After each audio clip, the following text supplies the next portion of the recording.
The broadcast is now starting. All attendees are in listen-only mode. Hi, everyone. We will get started in just a few minutes, waiting on some more attendees to join. So just hang tight and we'll be with you soon.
Okay, Pam, should we go ahead and get started? I think people will join as we get going. Right. So the chat box is not Yes. working. So you'll field the questions to me. Yes. Okay. Yep. Great. So hi, everyone, and welcome. I am Mandy Sheriff, Alumni Relations Manager at AFS-USA. Thank you for joining us this evening for our webinar on leveraging your AFS experience through networking with Pamela X. We're pleased to have Pam here today to share her expertise with you. Pam is an AFS returnee, U.S. to Brazil, 1975-76, and a coach and trainer with over 25 years of experience developing leaders to succeed in the international workplace. Currently, she is working with the Department of State's Career Services Department, where she advises foreign service officers and their families. Before we get started, I wanted to share that Pam will be presenting 2 more webinars, one on interviewing on May 22nd and one on college application essays on June 5th. We will send the details again following this webinar and hope you will join us then. And a quick logistical note, please feel free to type in your questions as you have them during the webinar. Pam will answer questions throughout the presentation, though there will of course be time at the end for questions as well. Pam, once again, we're grateful to have you with us, and I'll let you take it from here. Thank you so much, Mandy. Welcome to those of you that are here. I see that there are 6 of you so far, and I would love it if each of you could type in your first name and where you are currently and where you went on your AFS program. So I have some idea of the geographic location. I'd also like to know if you are still in high school, that is, you've just returned and you're back probably for senior year, if you're in college, or if you are out of college. And that will also help me get a sense of where you are in your job search process. As Mandy said, I have many years of experience as a career coach, and I also have worked, in addition to the federal government, in multinational corporations. I've also done some work in universities and with the military. So what I try to do in this webinar is give you some sense of what networking is like in a lot of different kinds of environments. Many of the rules are same, no matter where you are, but you may have some specific questions about networking in your particular area of influence. So please let me know what your questions are. I cannot see the questions, but Mandy will read them aloud. Yeah, and just to answer your first question, a couple of introductions. We have Molly from Seattle, Washington, who went to Argentina, and she is out of college. We have Nolan, who is currently in New York and went to Costa Rica in 2010. And we have Rachel from Arizona, who went to India this past summer, and she is a high school senior. And we have Claudia, a junior in high school that went to France and is currently in Aspen, Colorado. Okay, great. All right, so a very diverse bunch. So let's talk a little bit about what networking is and how it can serve you. The importance of networking is very much reinforced by the U.S. Bureau of Labor Statistics, which says that 70% of all jobs are found through networking. Some even estimate up to 80 or 85% of jobs are found through networking. And at any given time, only about 20% of jobs that are available are advertised on sites like Monster, Career Builder, USA Jobs, and that's for federal jobs, LinkedIn, any company or organizational website. So let's say you wanted to work for Save the Children or World Wildlife Fund. They have advertisements on their own website. Headhunters and outplacement firms are usually most effective for people that have very desirable skill sets or have a fair amount of experience. And then very much lower on the totem pole are job fairs, where employers meet in a very large conference room and you run around to the exhibitors with your resume and try to make a connection there. Newspaper listings, that almost doesn't exist anymore, but there still are a few. So if you think about, if you have 10 people in your network that you feel have done interesting jobs in the past or worked for interesting organizations or were very clever in how they found a job, or have a brother or sister or a husband or a wife or an aunt or an uncle who works at an interesting place, that's a great start. And then if you think that each of those 10 people know 10 interesting people, you now suddenly, theoretically, have a network of 100 people that you could connect with.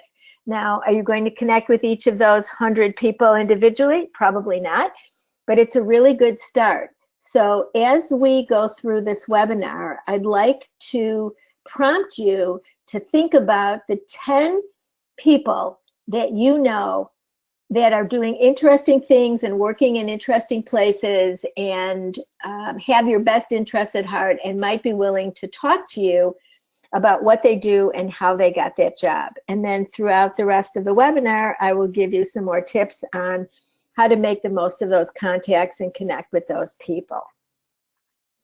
So how do you start?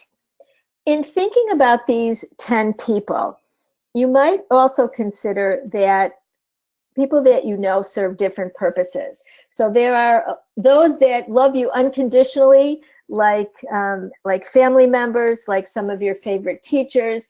You may have a coach. It may be the parents of some of your friends where you end up spending a lot of time. There may also be people that have good advice for you on how to network, like people that have already gotten jobs, or again, people that are several years older than you. Or your parents' friends, or your neighbors, or again, people that are already in the workplace. For those of you that are in university or out of university, you should have a career center at your school and an alumni network, and all of that should be available to you. So if you want to move to New York City or Denver or Paris, and you want to work in accounting, then you just do that cross-reference in your search on your university website, and you might find some people that you would be able to contact. How does AFS help? And obviously, you're here because of the AFS connection. In my world as a cross-cultural coach with people that work internationally, I see that AFS students and alumni have gained a set of skills that are valued in the international workplace and in the domestic workplace as well. So you have learned how to work with people from a wide variety of backgrounds. You have surmounted a number of barriers, language barrier, there may be great socioeconomic differences, there may be educational differences, and just in the expectation about what certain things mean. You grew up in a family, so to you, your family is the definition of family, but you may have lived in a country or with a family that has a very different structure, and so you learn how to adapt to the daily rhythms. You also have language skills in some cases, and certainly there are languages that are more valuable in the workplace. The European languages, many of them, Russian, Chinese, Arabic. But even if you learned languages that don't have great utility outside their country, like Bulgarian, for example, or Mongolian, the fact that you learned a language and overcame fear and embarrassment to learn how to pronounce these new sounds in your mouth and make connections with people and figure out how to live an everyday life and go to school shows that you have the talent and the perseverance to learn another language. And all of these things are valued and need to be highlighted when you are networking. Part of your approach to networking is to develop a story. You need to be able to give what is sometimes called an elevator speech about the briefest pieces of your background that would both encourage people to listen to you for that speech and also want to engage you in conversation. So my very briefest introduction would be, I spent a year in Brazil as an exchange student, and it changed my life. I learned Portuguese. I traveled the country and met so many different people, all of which made me want to have an international career. So that might be something that I would say at a party when I'm just meeting someone, or if I'm briefly introduced to a friend of a friend who may have also had international experience. And you never know. I was walking out of the State Department 2 days ago, and I followed a guy that was carrying a backpack, and I noticed that he had an AFS patch on his backpack. So of course I stopped him and said, "Were you an AFS student?" And I said, "Me too." And we just chatted for a few minutes. So you never know where fellow alumni will pop up. When I am in a professional setting, my introduction would be longer and more detailed. So I might say, I spent a year in Brazil as an exchange student and it changed my life. I have developed a career as an international coach and trainer, and I've worked in the US government, in multinational corporations, and at universities, and I can deliver training in English, Portuguese, and Spanish as well. So you can see that that introduction was a little bit more complex, a little bit more detailed, and focused more on the workplace. So you may end up having various stories that you tell depending on your audience. If we look at what did you learn on your AFS experience, whether it was a summer, a semester, or for a year, here's a list of some things, and I started to allude to this before. Communication skills, and it's not only communicating in a different language, but it's communicating in a way that's understandable to people who are very different from you and may have different definitions of words like family or being on time or speaking to your superiors.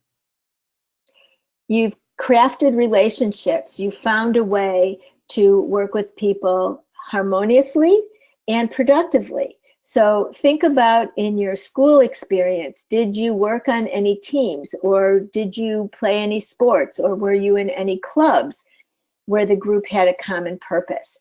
That's also a skill that's valued. Something that is harder to quantify and sometimes harder to express, but you dealt with ambiguity, complexity, and challenges. Sometimes in the beginning of your AFS stay, everything was confusing and you didn't know where to put the laundry, or you didn't know how to use the silverware at the table, or you didn't know how to interact with teachers in a respectful way. And you had to figure it out by watching people, experimenting, and asking questions. And that's also a skill that shows you're not afraid to move into unknown territory. You exited your comfort zone and tested your resilience, and you survived. And that is also valued because many jobs, many workplaces are fraught with challenges. There's a great deal of uncertainty, and sometimes the work is much more challenging or complex than you thought. You also learned about how other people see the United States. And if you're interested in doing international business or becoming a diplomat, or you're a scientist or an artist and you're working in the international realm, understanding how people view the US and feel about the US and interact with the US is also very important. So at this time, I'd like to open it up and say to you, or ask you, what else did you learn on your experience that you feel has given you some new skills or some new insights or some new talents? Feel free to type it in. Or if you want to speak, Mandy can unmute you or everybody. Yep, if you raise your hand, I can unmute you as well. So what are some things you learned? How did you come away from your experience feeling that you had gained something?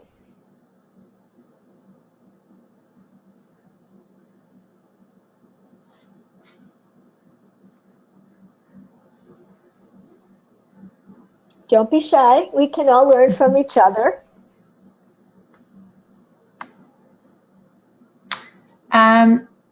So someone's just said how to deal with problems that may arise in the family and how to adjust to how bold or direct someone is.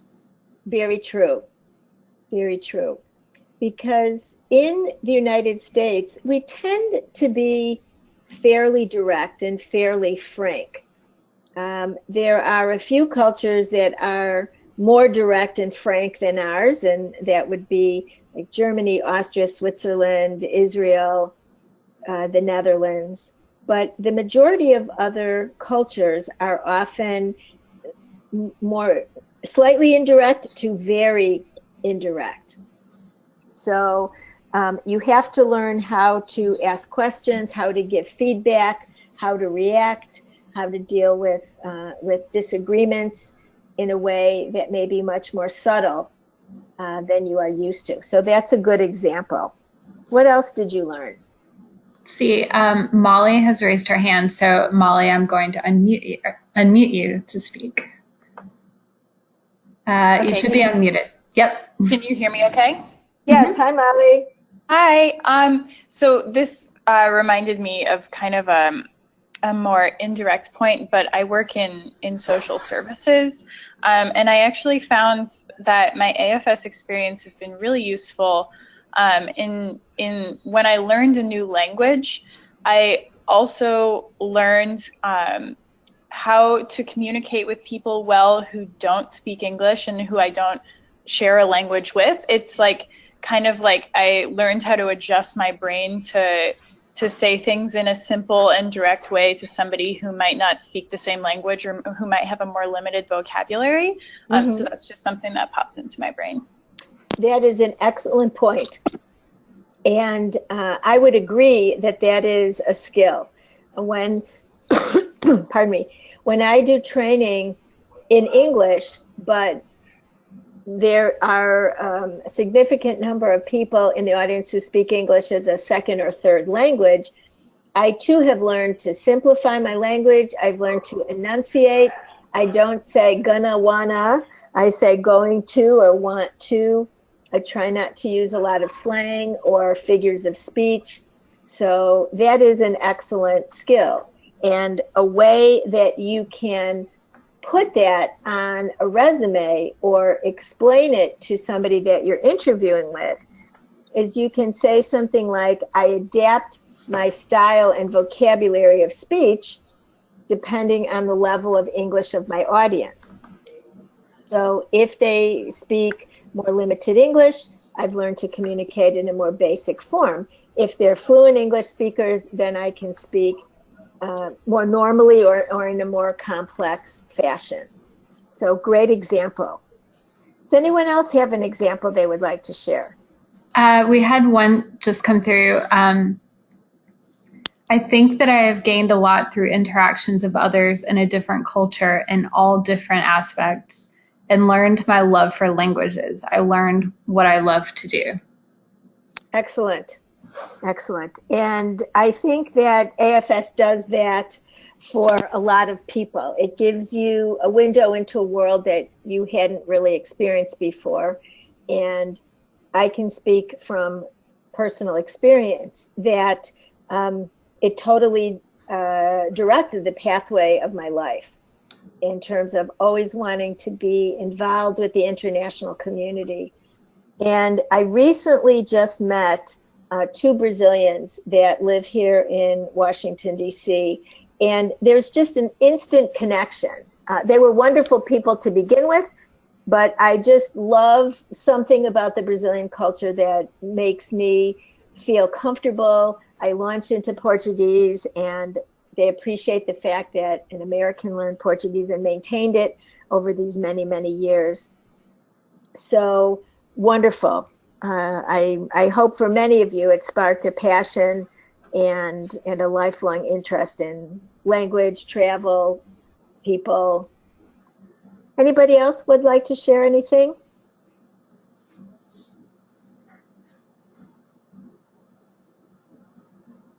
So then let's continue. So let's talk a little bit about LinkedIn and Facebook. I'm going to guess that all of you are on Facebook, and some of you, especially in university, and if you are out, are on LinkedIn. I highly recommend these as vehicles to increase your visibility and ability to connect with people. When I finished my AFS experience, as Mandy said, in 1976, that was the era of letters. So we used to write letters back and forth. Now we're on LinkedIn, Facebook, Skype, WhatsApp, and I have instant contact with people that were a significant part of my life. I very much recommend that you keep a profile. You can put your experience with AFS, and an AFS logo will pop up. So that becomes an instant identifier on your LinkedIn profile. And I always say for Facebook, those of you that are contemplating a career, always make sure that the photos are appropriate for future employers.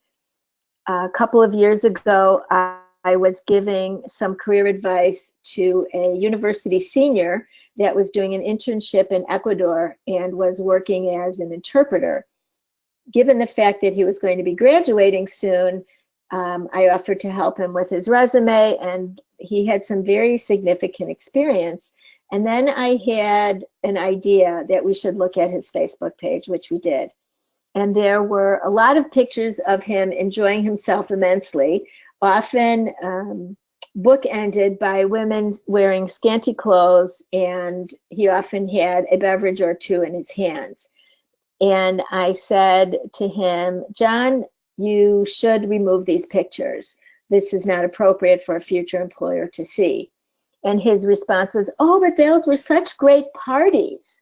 And I said, absolutely, I'm glad you enjoyed yourself. But the fact that you remove them from your Facebook page doesn't remove them from your memory, doesn't remove them from your photo bank. It just removes them from the sight of potential employers. And I think he was convinced that that would be good advice. If you are looking for people to network, LinkedIn is a great place. So type in a profession, type in an organization, type in a city, and you will start building your connections that way. I have found most people are pretty willing to connect if there is some relationship in a first or second degree. Talking about networking style, some people find it rather easy to reach out to people and either to call or write or interact in person. These are people that are often more extroverted in their personality, or they've had a lot of practice, or they're starting out with people that they know and feel comfortable with. Some people are more introverted or more shy, reluctant to feel like they are imposing upon others. And my response to that is practice makes perfect. So start with people that you know, that you think will respond positively to you, that will give you some time, and then work up to those more important people, the more well-connected people, because by the time you reach them, you will have practiced and are much smoother in your networking. Again, I would say that I have found in my career, I'm a very avid networker, that there are very few that will not respond at all. There are some that will respond and say, I'm sorry, I don't have time. There are some that say, all right, I'll give you a short amount of time, or write me some questions and I'll write you back the responses. But I really have found that most people are willing, especially if there's some kind of personal or professional connection, to speak with you and share information. I highly recommend keeping some kind of list and record. So whether you use an app or whether you use note cards or Excel or something, just really keep track of who you contact and how you reach that person and when you met with them and what you talked about.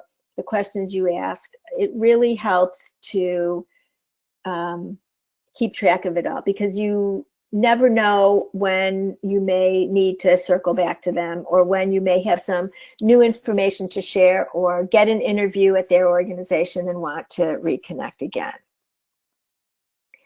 As I had mentioned earlier, brainstorm. Think about at least 10 people in your network to start with that are doing interesting jobs, have good connections, would be willing to speak with you, or would be willing to network with you. For our guest Molly, who works in social services, very often there are professional associations of people that work in social services. So whether you're a case manager or a social worker or a psychology major, very often there might be professional associations that have meetings, that have networking gatherings, and that's a good way to keep your connections going as well. I, every once in a while, will even write to somebody that I found listed or reviewed, or who gave an interview in a magazine or newspaper. And those are much less likely to respond to you because they may field a lot of requests, but never hurts. An email takes 10 or 15 minutes to craft. You send it and you may get a response. How can your contacts through AFS be helpful? If you returned to your home community, there are all the volunteers, other AFS students, Americans that went abroad and came back. Your community may be hosting AFS students, and if you're interested in the country where these students are from, they may be able to help you make connections too. For me, being in Washington, there are all the embassies of all of the countries in the world that have representation here, but also if you are in a major city, there may often be a consulate from your host country there. So the embassy, to differentiate between these, the embassy is like the headquarters where the ambassador resides and works, and then they have a staff here. And a consulate is like a satellite office. For example, the Embassy of Brazil is here in Washington, D.C., but there are also consulates in New York, Miami, Chicago, and many other cities. The Brazilian Embassy in Chicago, I know, periodically has cultural events where they invite the community, and that would be a good place to go and network.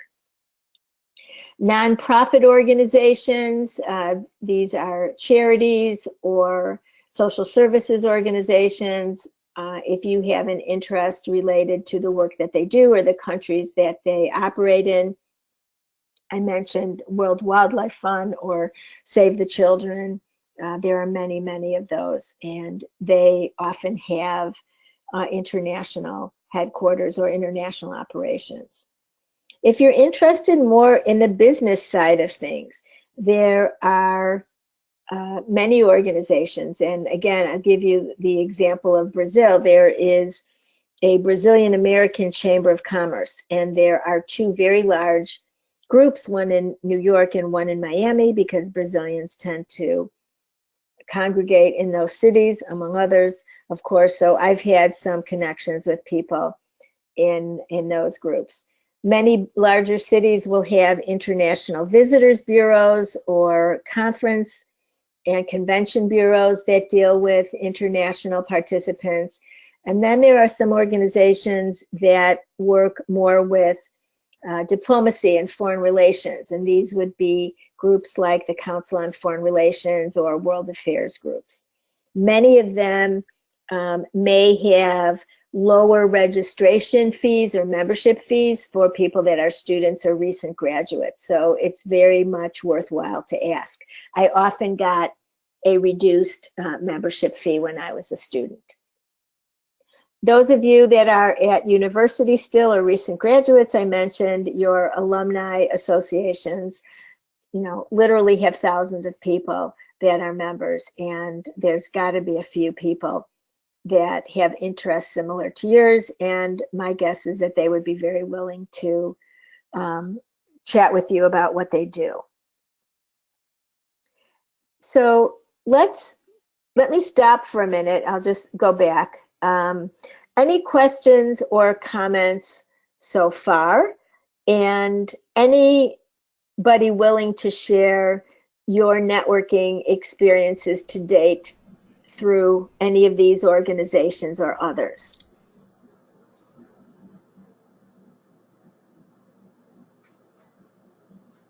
And just a reminder that if you'd like to speak, you can just raise your hand and I will unmute you.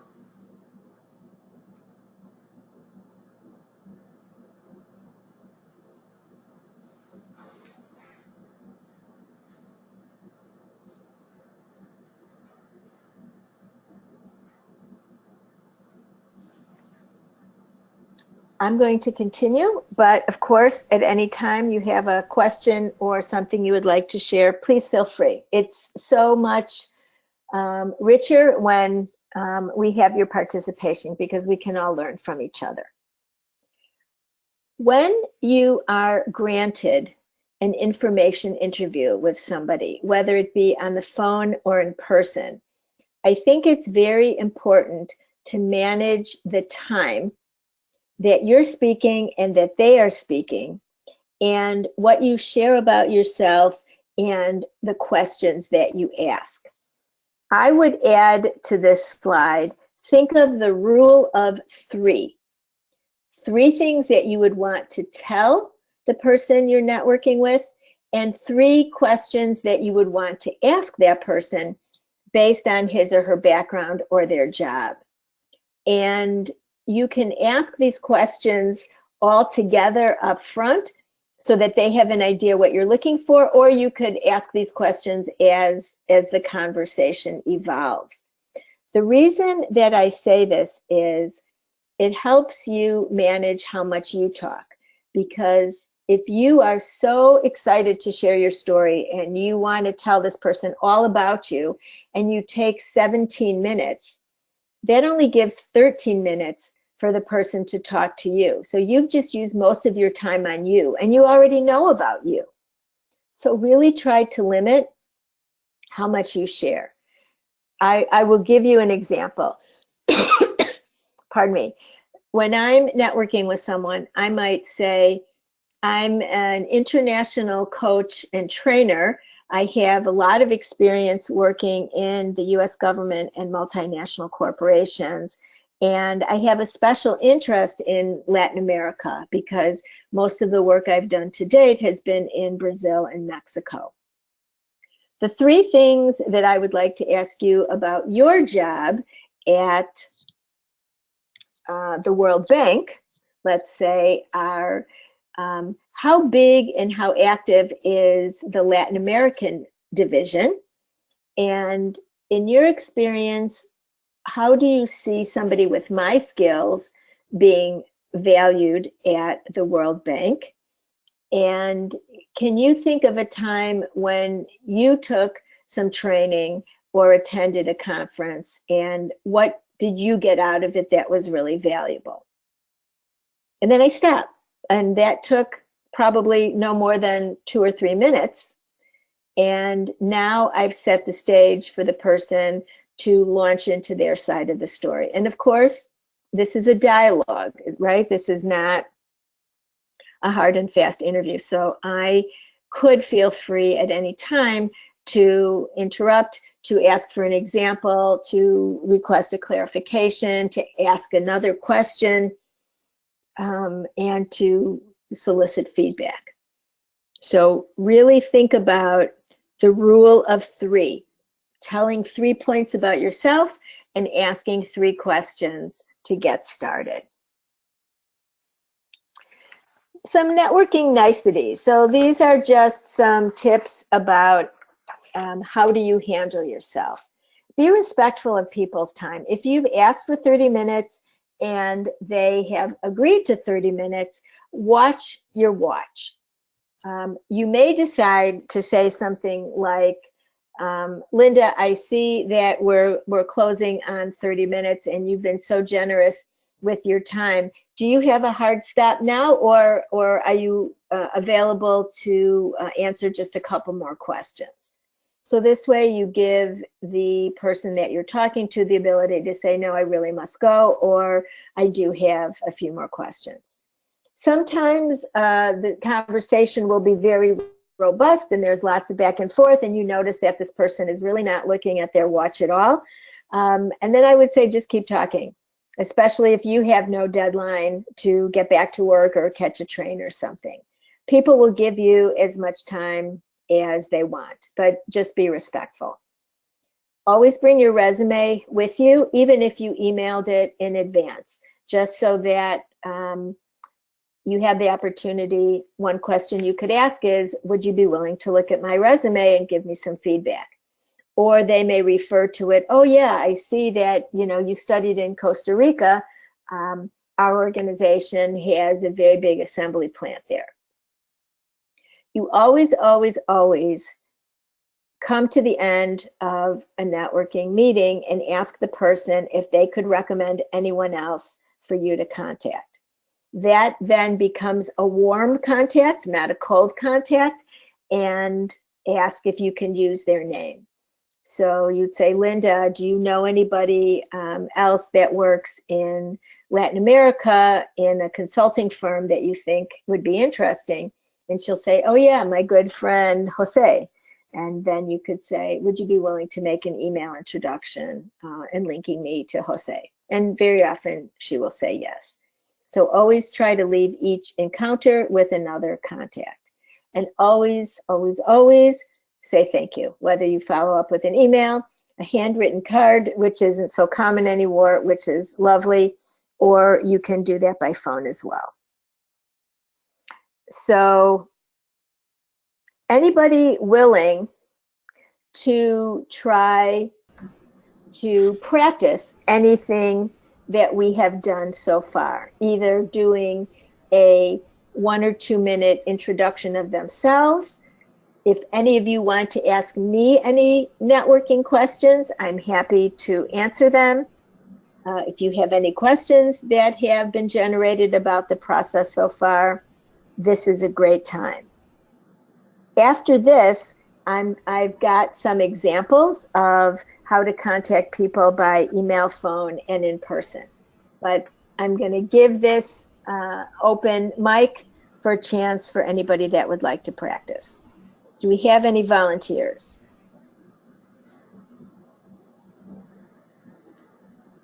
Not yet, but someone must be willing to. One of the things we talked about, AFS participants are more comfortable getting out of their comfort zones because they have done this so many times already.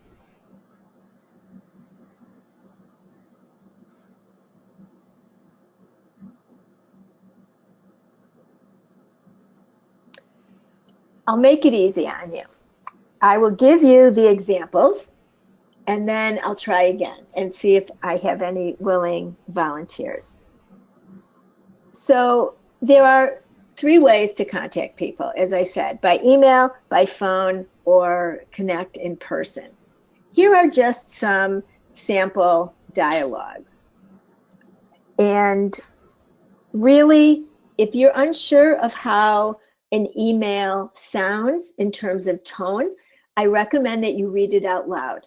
Or you ask somebody, a friend or teacher or parent, to read it out loud to you, because sometimes the way it sounds is different than the way it reads. So here's my example. Mr. Lee, I write to you on the recommendation of Lila Chang. She thought you might be able to help me in my job search. So this is how I connected to Mr. Lee. I mentioned our mutual contact. I recently returned from Shanghai, where I spent a summer living with a family and studying Mandarin. I'm now looking for an internship in China where I can learn more about the Chinese film industry. So we could probably make the assumption that Mr. Lee has some connection to the film industry. I'd be honored if you could spend 30 minutes with me and share your experience and advice. Thank you in advance for your consideration. And you have provided your resume, and Mr. Lee can click on your resume and get some sense of your background. So not too long, not too short, gives me a little bit of an idea. or gives Mr. Lee a bit of an idea of what you're looking for. You may also decide to add 1 or 2 more points about your background. Maybe you're studying film at University of California in Los Angeles, and maybe you want to talk a little bit more about the neighborhood in Shanghai where you were studying. Maybe you have an idea of certain movie production houses or movie directors. You can add some of those details. But it doesn't have to be long, and it doesn't have to be very complex. This is just the first reach out. If you're contacting somebody by phone, they will answer the phone, and don't be breathless. Take a deep breath and speak slowly. If you call somebody cold and they answer, you have a few minutes to kind of make the hook. Very often, I find nobody just calls anybody anymore. They email in advance and say, are you free to talk? And then the people mutually determine a day and a time. But you might open like this. Miss Adwa, I got your name from Charlotte Wiseman. I just returned from a year abroad in Ghana, and Charlotte told me that you work there in community development. I'd love to hear about your experience in Ghana and what you did. Would you have a few moments to talk now, or shall I call you at another time? And as I said, another thing that you could do is try to send an email in advance and arrange a time. I'm currently looking for a job in African community and economic development. When I was in Ghana on my AFS experience, I worked with, or I observed a lot of volunteers that were working with school children and trying to provide additional support to students that were struggling or teachers that needed a little bit of help in the classroom. Thank you so much for generously making yourself available, and I look forward to hearing what you have to say.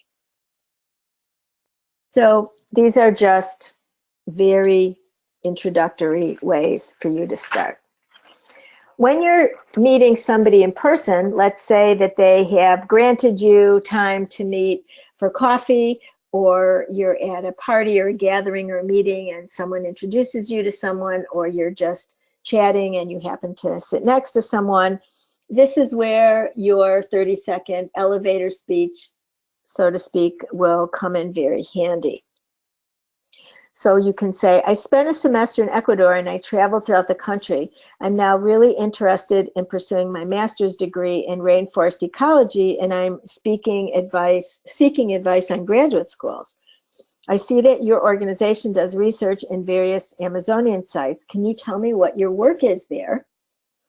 And, oops, I'm sorry, I needed to switch the slide. Thank you for sharing your background. What universities, in your opinion, or that you're familiar with, have really good graduate programs in this area?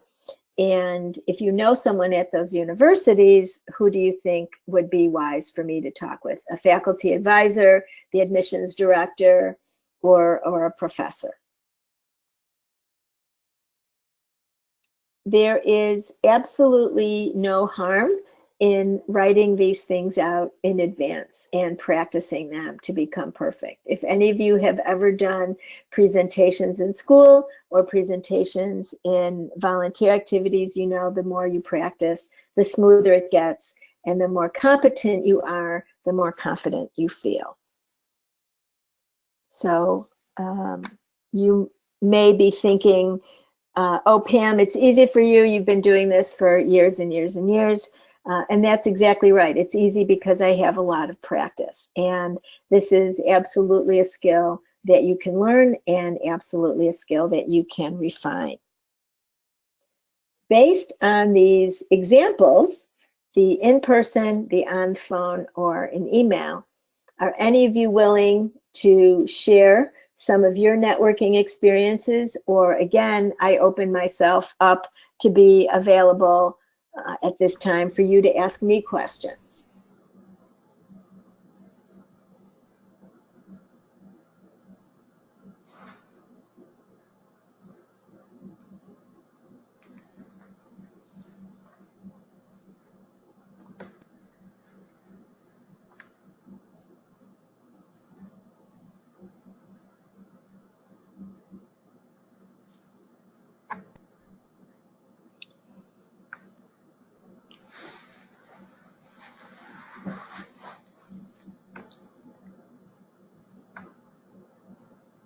I must have been very complete in my delivery since there are no questions. Well, I will say that I hope that this has been helpful for you, that it both has given you some specific tips that you can use in your own networking, and that it has given you some confidence that this indeed is a skill that you can practice and learn and develop. If any of you would like one-on-one help or have a question that you would prefer to email me one-on-one or give me a call in the evenings, please. During the day, I don't have much time to speak freely. Here is my contact information. I tell you that I'm in Washington, D.C., so for those of you that are in a different time zone, you can figure out what time zone I'm in. Pam, just a couple of comments, no questions, but a couple of comments that you have been very helpful and they've taken a lot of pointers away. I'm sorry that they don't have any questions. Okay, no problem. Learned a lot. Very good, very good. We do have a couple extra minutes, and I guess I'll just make one more invitation if anybody has any questions. While you're thinking, and again, I'll leave chance at the end, like to make a few comments about LinkedIn. LinkedIn is a very, very powerful tool. And I can tell you that I have made a lot of contacts with people literally around the world just based on people searching for certain skills or certain universities or certain cities. Right now, I'm in a situation where I'm going to be looking for a colleague to partner on a project. So I'm going to look for career coaches in Washington, D.C., and I can put that into my LinkedIn search box and see who pops up. And if there are people there that either have direct connections or know someone who has those skills, I will be able to follow up with that. I have gotten several calls out of the blue to do some work. I got one call probably about a year ago. I'm looking for an international leadership facilitator for a program. I'm calling you from Paris. Unfortunately, I didn't get that job. A friend of mine got that job, but I was still glad to know that I popped up on her search results. There are some organizations that I work with that have a very large network of people that do coaching and training in the international world. So I try to connect with as many of those freelancers as possible, as I'm a freelancer. So if they end up needing somebody with expertise in Mexico or Brazil, they could call me. And if I need somebody with expertise in the Netherlands or Japan, then I would be able to contact them. You can also set job search alerts, and people can contact you that way. You can also upload a resume to LinkedIn, so people could see that, given the fact that you make the appropriate privacy settings. So as university students, you're building your network. Keep in touch with your AFS families and friends. In 3 weeks, I am meeting my best AFS friend in New York. She's going to be passing through on vacation, and so I'm going to take the bus up there and meet her. So even almost 40 some years later, my AFS family and my AFS friends are still very close to me and very much a part of my life and my identity. Last call for questions or comments.